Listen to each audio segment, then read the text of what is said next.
Hello friends. तर P R cosy कॉर्नरमध्ये तुमचं परत एकदा स्वागत आहे. आज मी एक घेऊन आलो आहे छोटीशी रेसिपी जी आहे कोकम सरबत.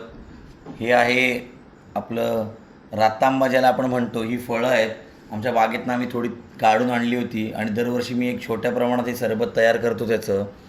ही त्याची फळं आहेत. नंतर ती फळं फोडल्यानंतर आतमध्ये त्याच्या या अशा बिया निघतात आणि आपल्याला त्या बिया घ्यायच्या नसतात सरबतात, पण त्या जे आपलं फळ आहे कोकम किंवा आपण त्याला रातांबा म्हणतो आपल्या कोकणी भाषेत, तर त्याच्या ज्या अशा वाट्या निघतात त्या वाट्या आपल्याला हाताने फोडून घ्यायच्या आहेत. नंतर आपल्याला लागणारी अजून एक गोष्ट म्हणजे साखर. या एवढूशा इन्ग्रेडियंट्समध्ये आपल्याला तयार होणार आहे आपलं कोकम सरबत. हा मी एक काचेचा बाऊल घेतला आहे. तुमच्याकडे जर जास्ती प्रमाणात हे रातांबे असतील तर तुम्ही एखादी काचेची बरणी किंवा सट असं घेऊ शकता.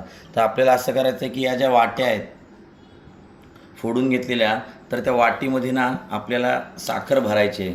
प्रत्येक वाटीमध्ये अशी ती वाटी त्या फळाची वाटी असं आपण त्याला म्हणू, ती पूर्ण भरेपर्यंत त्याच्यात आपल्याला साखर फिल करायची आहे. आणि ही अशी फिल केलेली साखर आहे ती साधारणपणे आपल्याला 7 ते 8 दिवस जेव्हा आपण अशी जे ठेवून देतो झाकून, तुम्ही एखादी बरणी पण वापरू शकता. माझ्याकडे आता छोट्या प्रमाणात, खूपच छोट्या प्रमाणात हे रातांबे आहेत, खूप कमी रातांबे आहेत, त्यामुळे मी आता असा एक छोटा काचेचा सट किंवा बाऊल घेतला आहे. तरी असे साखरेने पूर्ण असे फिलअप करायचं आहे त्याला. जितकी तुम्ही जास्ती साखर घालाल तर ते चांगलं होऊ शकतं सरबत आणि टिकतं पण.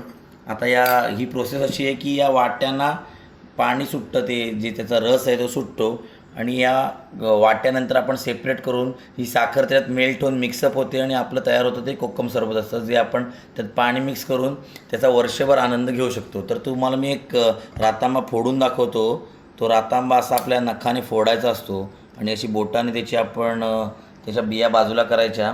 वरती एक त्याच्या असं एक त्याचा देठ असतो, तो पण बाजूला करायचा. आणि या ज्या वाट्या मी आता तुम्हाला दाखवल्या त्या अशा वाट्या प्रत्येक फळाच्या 2-2 वाट्या तयार होतात. आणि अशा प्रकारे हे आपलं कोकम सरबतची ही रेसिपी आहे, ती एकदम सिंपल आहे.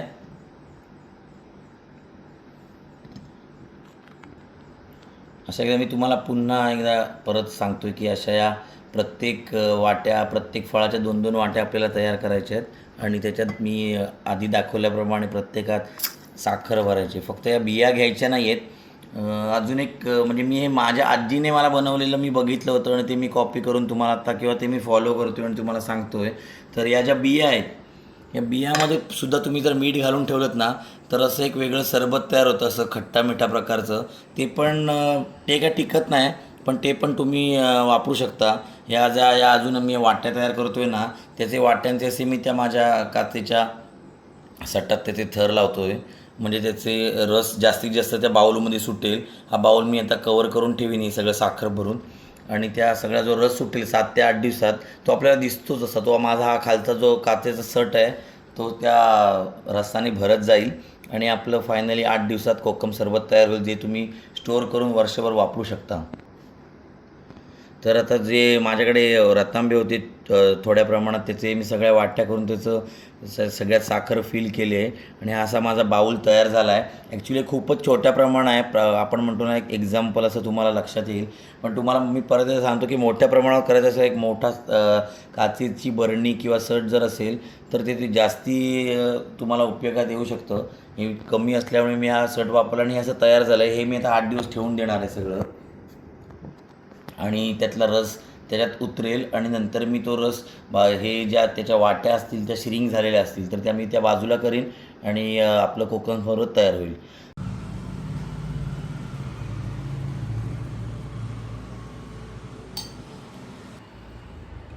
जसं ऋतुराजने सांगितलं तसं हे मस्त आता हे सरबत तयार झालं आहे.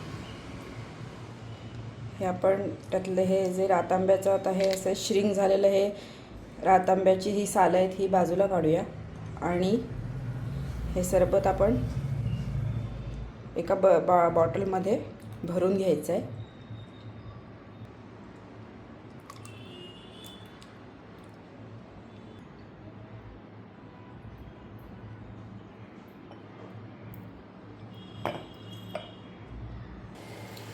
असं हे मस्त सरबत, कोकम सरबत रेडी झालेलं आहे आपलं. आणि आता हे तुम्ही कधी म्हणजे समरमध्ये ह्यातलं थोडंसं घ्यायचं ग्लासमध्ये आणि त्याच्यामध्ये पाणी मिक्स करून, थंड पाणी मिक्स करून तुम्ही हे कोल्ड्रिंक म्हणून सरबत आत्ता उन्हाळ्याच्या दिवसामध्ये मस्तपैकी घेऊ शकता. आणि ही रेसिपी खूप इझी होती, सो तुम्हीसुद्धा नक्की ट्राय करा. आणि अशा खूपच मस्त चविष्ट अशा कोकम सरबतचा नक्कीच तुम्ही पण आनंद घ्या.